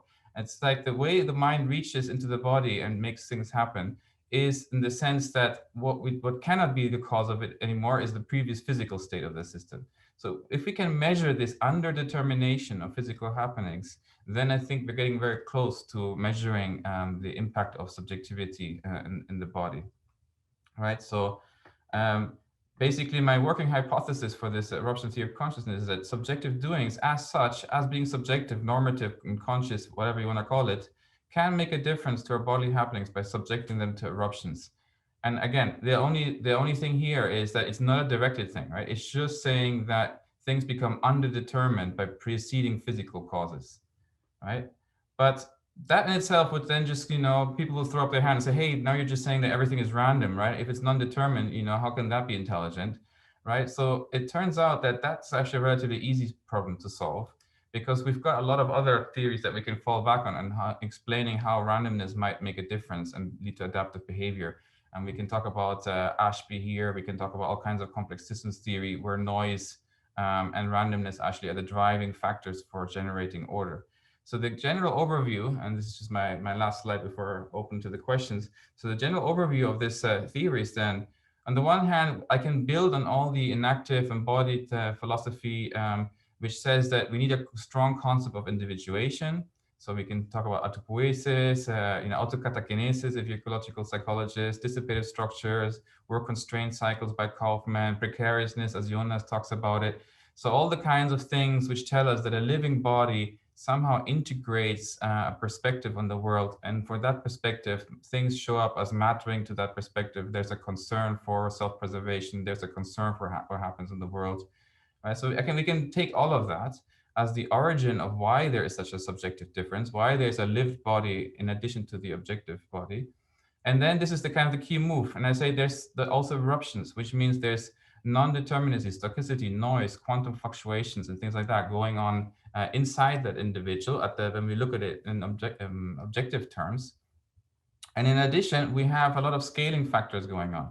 So if it really was just a quantum fluctuation, right? If all mind could ever do was just, flip like the state of a single particle from one, spin to another spin, well, then, down the line, it would just really not make any difference at all, right?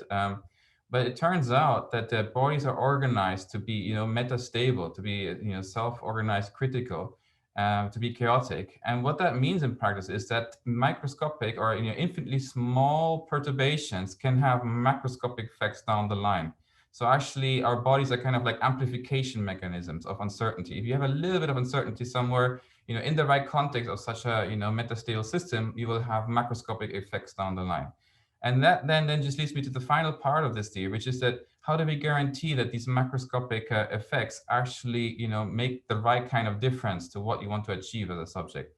And there's where I want to bring in things like ultra-stability, theories of adaptation, that we're working on a neural networks model that is called self-modeling, where the system basically just learns about its own attractor space, but also habits. So we can fall back on some traditions of Merleau-Ponty and others where basically what the role of our body is to channel and structure things into useful directions.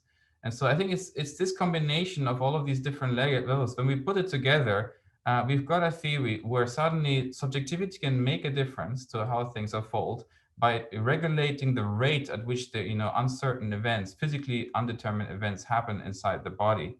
And in the context of experience and learning and adaptation and habits and so on, these effects basically get translated into adaptive behavior down the line. So, for me, the beauty of this is that, I can get to keep my phenomenology. I can actually say, hey, mental conversation is not a problem, consciousness is not a problem. It doesn't interfere with the natural order because infinitely small perturbation that can't be measured, we can allow that to happen in the physical world without violating the physical closure of the universe even. And yet we also know that, the body has all these weird properties. Why is life at the edge of chaos, right?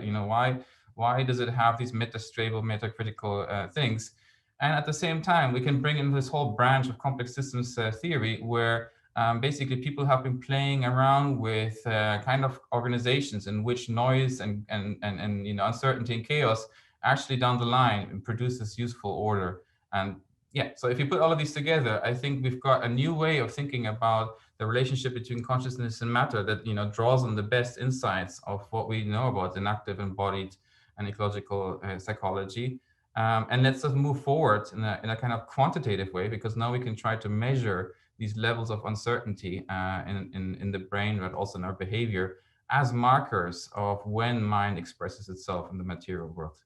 All right, so I'll leave it there, and I look forward to hearing your questions. Thank you. Thank you very much, Professor Froese.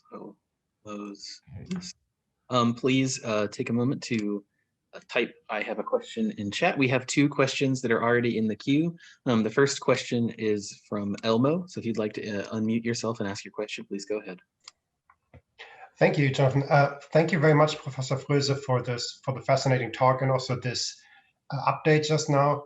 I had a question originally, which I now think is maybe a little boring. I'll just say it in a very short version and then say a second question, which I think is more interesting now with this new perspective that you just gave us. So my original question was just about the word doings in the formulation of your first axiom, because I think it says that we experience our doings as such as having an effect or causing bodily happenings. And because we have this pair of experience and bodily happenings, I don't really know the technical use of the term doings. And I was wondering how it fits in between, whether it's a kind of experience or how it is different from a kind of happening. But I think maybe just quickly answer that. That actually sure. the distinction comes from Stuart Kaufman. So in one of his early books, he talks about a bacterium swimming up a sugar gradient or something like that. And he basically says that those are doings because they can be good or bad. And it's basically you have conditions of failure. And for him, things that don't have conditions of success or failure, those are just merely happenings. Yeah. Thank you. But I think maybe the question I just had just now is, let's imagine that I'm an epiphenomenalist and you have done some experiments to substantiate your theory, which I think, since you're talking about mental causation, you have to differentiate it from the epiphenomenalist, or maybe the epiphenomenalist would be someone who is trying to give you trouble, let's say. Right. And the experiments have shown that macro-scale events in our bodily movements are related to increases in non-deterministic micro-scale events that happen maybe just before in some way that neatly lines up for your theory. I'm just wondering what would happen if an epiphenomenalist were to say, this is all very interesting and this is a great discovery, that there are these microscale non-deterministic events that perhaps even cause the macroscale events. But why do I have to accept that this is caused mentally? Couldn't I instead also think that the fluctuations in the non-determinacy of microscale events cause both the macroscale events and the experience, and that the experience just floats on top of the fluctuations, like an oily film, and doesn't really do anything? Yeah, so yeah, you're completely right. And the task of revisiting, all the work on this has just really begun to look at this with this new perspective. And when I mentioned this to Scott Kelso, he was like, well, already in the 80s, we realized that transitions between gates are accompanied by turbulence, dynamical turbulence, where everything just happens to get uncertain at that moment. And I was like, yes, great, but that's exactly what we want, right? Those moments when, there's something that the influence of like, what do I do next? Do I slow down or do I, speed up to the next gate? And then the habit can take over again. But those moments where there's this, possibility of a subjective decision tend to be associated with these kinds of uncertainty. Okay, but that then, like you said, leads to this question, what's the direction of causality here? And, is it maybe that actually the uncertainty somehow just creates the experience of subjective things? And yeah, I think that, since I created these slides, I've started exploring a little bit this directionality. And I feel like, yeah, I might even want to say that the openings of uncertainty somehow catch attention or something like that. So they do have also an effect in the opposite direction, such that if there's an increase in uncertainty, it somehow calls the attention of the subject that, hey, there's something that needs to be done here. And then, once you are kind of like, aware of what the options are, and you have to commit yourself to one path forward, then you get a narrowing again down to like a certain increase in certainty. So it's maybe like, it's a directionality of the degrees of freedom of the uncertainty. Once there's an opening, it calls your attention, it expands, and you basically see the landscape of possible affordances or something like that. You commit to one of them, and then there's again a narrowing of your possibilities. Yeah, so, and also I should say, it's interesting to play devil's advocate with this. And I don't think I can ever properly convince someone who's convinced that he doesn't have any, control over what he does subjectively. So it's more like for those of us who do think that we have control over what we do in a subjective way, I want to give them a framework that allows them to say this without violating anything else that we know is true about the world. And that's good enough for me. If other people, want to, remain trapped in some other way of thinking, that's also fine.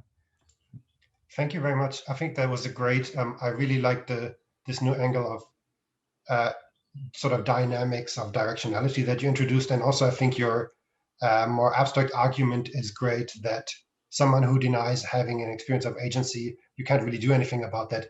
But then the epiphenomenalist will have the exact same problem with someone who just denies that having any experience whatsoever, or pretends to not understand what you're talking about when you say experience. Right. I mean, in the long run, we're starting looking at this in an experimental way. So in the long run, I hope that we can be able to show that, if you subjective report, ask people, what were you doing leading up to this particular moment in time? We will be able to show that those moments where they, report that they were doing something actively, are stand out in a certain way from other trials. So we should be able to address this experimentally too. Thank you, Elma, for the great question. And that was a wonderful response. We have another pre-submitted question from Danny. So if you'd like to go ahead and unmute yourself and then to ask your question. Thanks. Yeah, fantastic talk and presentation and theory and everything, Professor Froese, fair play. I think I might be asking another one of those epiphenomenal questions that Enwa was talking about, but does your theory entail brute emergence in the sense that Galen Strawson would talk about it? I suppose that's the first question anyway. Okay, let me just think about that for a moment. Yeah. you know, this is a whole new another topic, like where's the origin of consciousness? So right now the main focus is that assuming that there is such a thing as a subjective experience, and assuming that there is a material world, how do the two things come together in a way that we don't violate either on the one hand our experience, or on the other hand what natural science tells us? Now the origins question of where does this come from, I think, you know, I'll have to think about that a little bit more carefully. But to my mind, you know, I'm here with siding with Dan Zahavi in his last book, Husserl's Legacy, where he kind of like spent a lot of time thinking about the relationship between transcendental phenomenology and the natural sciences and activism. And it seems to me that we have to be careful not to project the way in which the world appears to us now as towards the origin of the universe. So it seems to me like what we're experiencing right now is co-determined with the subjects already being present.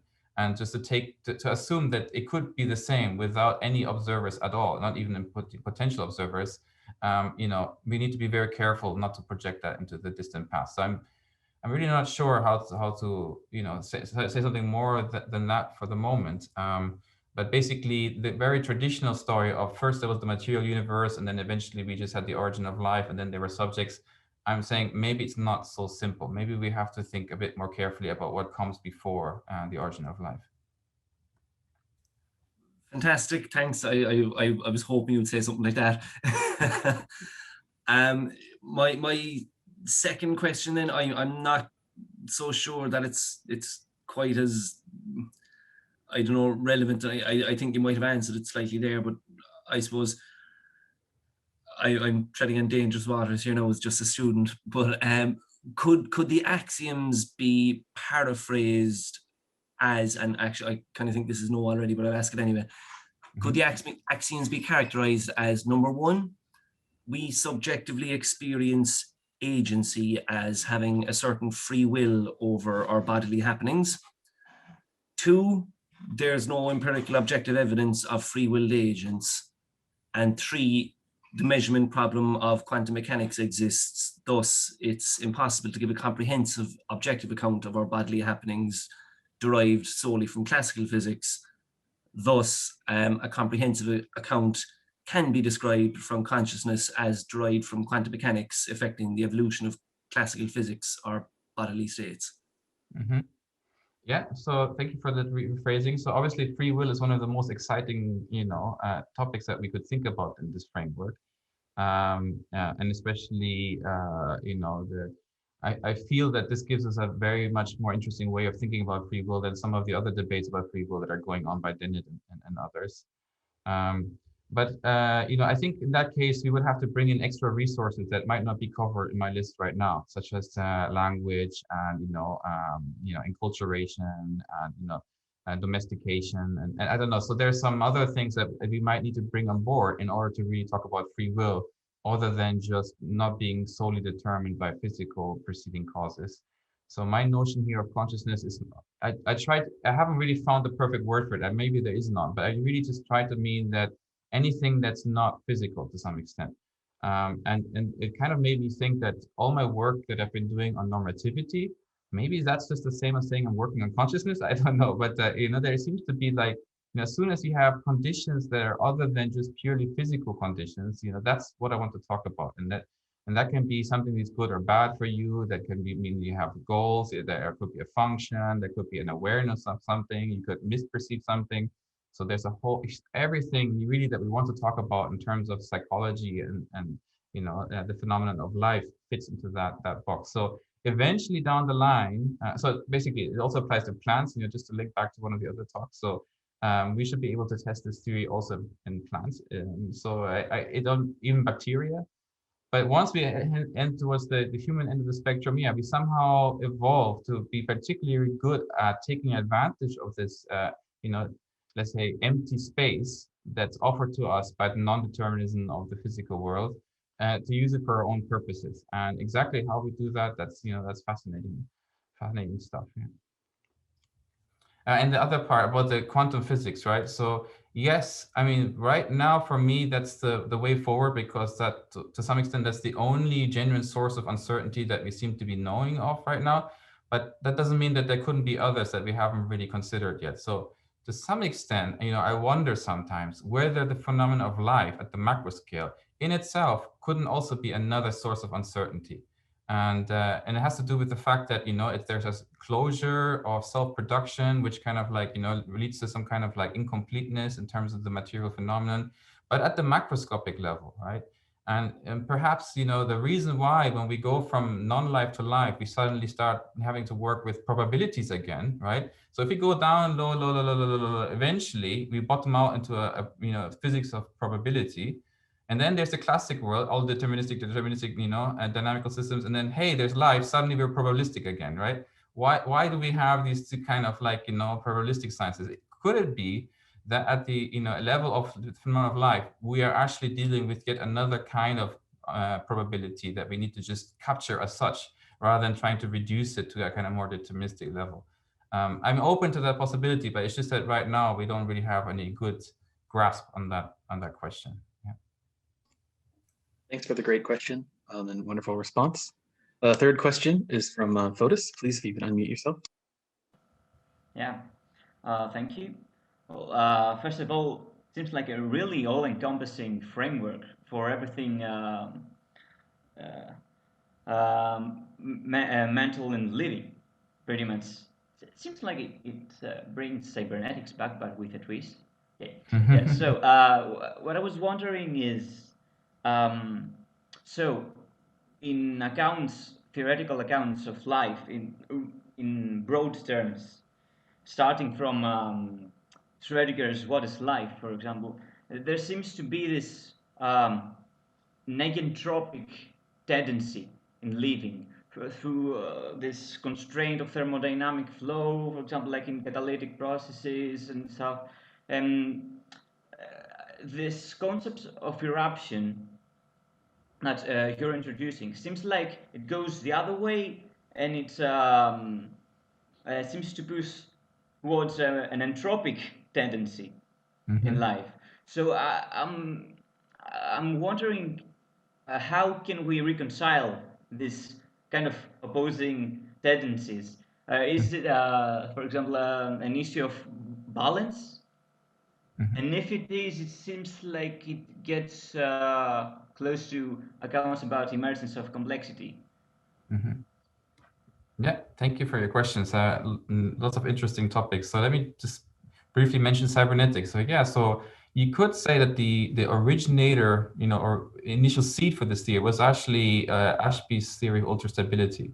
So if you read his book, Design for a Brain, at the very beginning, he says, I don't want to say deny consciousness at all. It's the condition for everything. So, and sometimes, cybernetics, is put as a clash against phenomenology, but for him at least, consciousness, is the default, right? From the place from where we start. Then when he wants to talk about, well, how is adaptive behavior possible? He basically goes the anti-representationalist way and says, hey, no, we can't build in any knowledge inside the system. That the system as such doesn't know, what it should be doing or not be doing. It's just material processes. And so he has this idea that a break, which is basically a rupture of the system caused by external changes, forces the system to adapt in a kind of random search to find a better configuration. So all I'm doing with eruption to some extent is replacing the external locus of that break with an internal locus of that break. So that's why it's an eruption. It's a breaking into the system rather than something that is externally triggered. So it's turning something that was a passive reaction to something caused from the outside, something that is actively generated on the inside. That's one way of thinking about it. Now you're right that this kind of means that I'm kind of turning on the head a few ways of thinking about like the generation of order and things like that. And yeah, it's kind of intriguing for me to think about like how to square this with all this current emphasis on prediction error minimization and things like that, which seem to be doing exactly the opposite of what I'm trying to suggest here. But maybe partially that's why also I started like seeing more clearly what I want to say here, because to my mind, when all you want to do is fall into an attractor, as a stability, if that's supposed to be the overarching goal that unifies all of life and mind, well, then you've gone too far and you've unified the entire universe, because all the systems are always tending towards an attractor. What's really interesting about life and mind is that it doesn't do that until it's dead to some extent, right? And And that's something that Ashby also didn't see so clearly. He basically said, well, any system that's unstable, well, it's going to destroy itself. So that can't be life, right?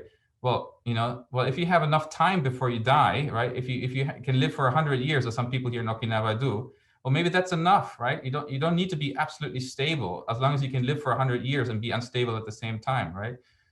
So I think that turning this whole minimization of error and creation of order on its head and put it into this notion of precariousness, right? So that yes, it means that we can't live forever, as some Silicon Valley types want to think, but yet that means that for the short span that we do have available for us, things are meaningful and we care about them. Maybe it's worth the trade-off, right? So yeah. Anyway, lots of interesting things to think about. Thank you.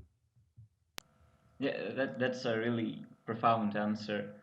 Yeah, for example, I'm thinking of the predictive coding accounts that are all the rage right now, and they seem to go towards this direction of minimizing error and this being the principle behind kind of everything. I don't know.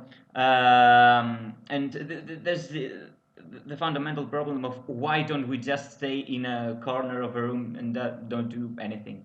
Right. And I think this whole framework of yours comes like as an answer to this. All right. Yeah.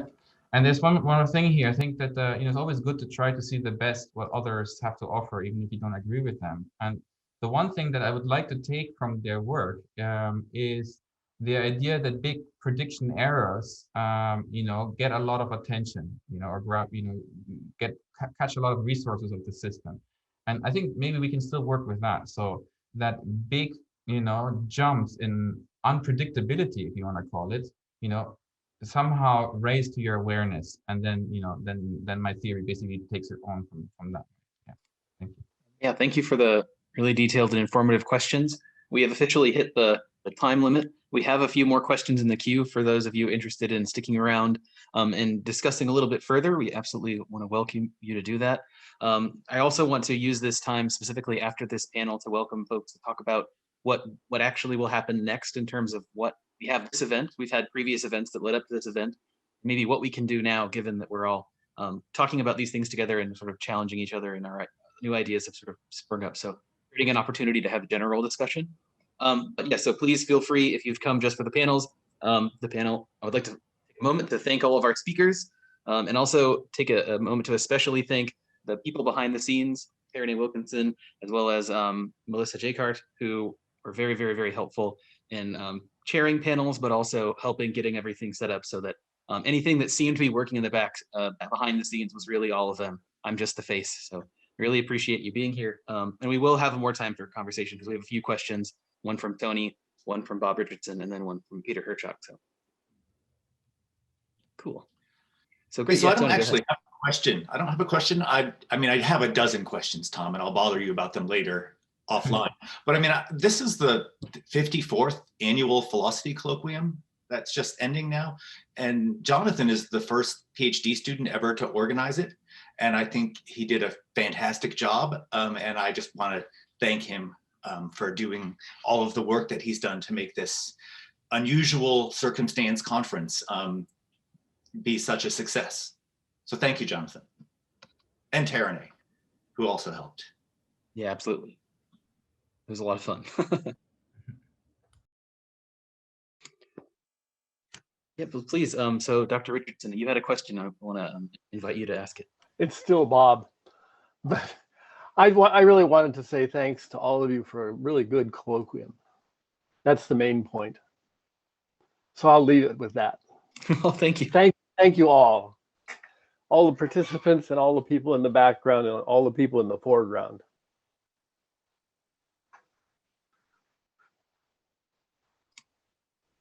Wonderful. Yeah, so this is a kind of open the floor. I believe Peter Herchuk had a question. Go ahead and ask it. That's okay. But I'm kind of leaving the structured area of the discussion. So next, we're kind of trying to figure out what to do now. Sure. So Tom, I'm very much on board with the general approach that you're taking on this, and wonder whether you thought about the difference between looking for the kinds of evidence for subjective doings of the kind that you're looking for moving away from kind of like task completion sort of events to process participation and enhancement contexts. Because there's a real difference whether you're trying to achieve a particular goal that's already sort of predetermined, and when the results of the active engagement are completely open-ended. And I'm thinking, for example, of musical improvisation. So if I'm doing live improv, open improv with somebody else on guitar, 2 guitars, at any given moment, my fingers are going somewhere on the guitar neck unless I'm laying back and taking a break and just listening to somebody else doing something. But physically, there will always be an explanation mechanically for why my fingers went where they did on the neck. I mean, there's a movement between them, there's a coordination muscularly, everything going on from the neural level down. There will be an explanation point by point sequentially for everything that I do on the guitar. But exactly where a finger ends up with what timing is with respect to musical determination, not physical determination. And it's because it's taking place in that aesthetic sphere where the considerations are not really, as an improviser, I'm not trying to get done with the task. I'm not trying to make sure the note lands. What I'm actually trying to do is to open up the horizons of what can be anticipated musically, given that context. And so it suggests that maybe when we're thinking about things like, anticipation and predictive processing and all that, but we want to have a bit more refined understanding of what anticipation means. Anticipation can mean prediction, where what matters is accuracy. Anticipation could also mean readiness, in which case what we're talking about is adaptability. Or anticipation could be in terms of what'll sound really good or so different that nobody else could have expected that I'd play that note, which is creativity. So maybe anticipation isn't one thing any more than consciousness is one thing. And I just wonder whether I'm pretty sure you'll resonate with it, but I just wonder whether you might kind of flow with that, kind of jam on it a little bit. Yeah, sure. Music is a great example.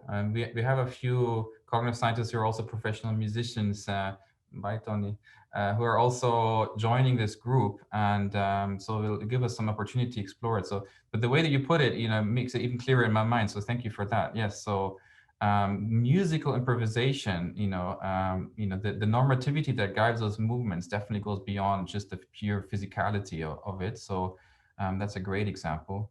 The example that we've been working with at the moment is learning to perceive with their sensory substitution device, where again, the person who's acquiring that knowledge doesn't have any previous experience of how to use the device. And so we're basically forcing them to kind of like, relearn how to perceive the environment. And that kind of has an improvisational element to it, because they have to kind of play with the device a little bit to see how it actually works and how they can perceive with it. So yeah, but music is a much more beautiful example. Thank you.